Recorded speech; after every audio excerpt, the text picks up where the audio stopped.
Today I'm going to be talking about football and its history and how it's developed throughout the ages. Football actually started as mob football in the pre-industrial stages, where two villages came together with one ball, and the aim of the game was to get the ball to a certain point in the other village. This was usually a church, and there were no rules except for no murder and no manslaughter. So it was a pretty violent game. That's why in 1835 the Highway Act banned all football from being played on public highways. Until 1850, most sport was discouraged and seen as a waste of time. It started to be played then in public schools, and in 1863 the first original rules of football were drawn up. These were very different to the rules that we know now. The offside rule was completely different. The offside rule, no player was allowed in front of the ball at all. So the only way to progress with the ball and to score a goal was to either dribble with the ball or to pass it sideways and backwards like in rugby. Later there was a free player rule introduced, where it was that if you was in front of three players on the opposition side, then that was offside.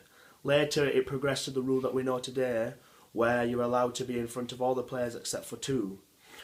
In 1964, the Queen sent her commissioner to check out the public schools and what they were doing with sport. He then realised that I'm trying to think of the word, the wealth, the potential of team sports like cricket, rugby and football. This is when football started to become a more competitive sport and more well-known sport. People then now spectated sports, and this is where team spectators came into play. That makes no sense, but oh well.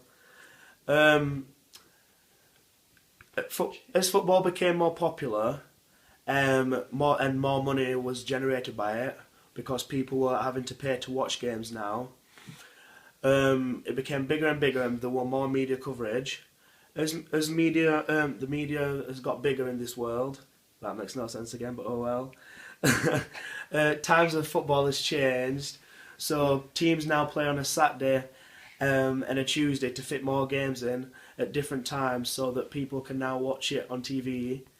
It's become more expensive to get in, as when it first became popular, working class men would go and watch football, have a drink on a Saturday, and as it became more family-friendly football, the law was introduced that you weren't allowed to drink in the standing area or seating area of football, and tickets prices slowly rose and shut out the working class. So now it's mainly middle class and families that go to watch football.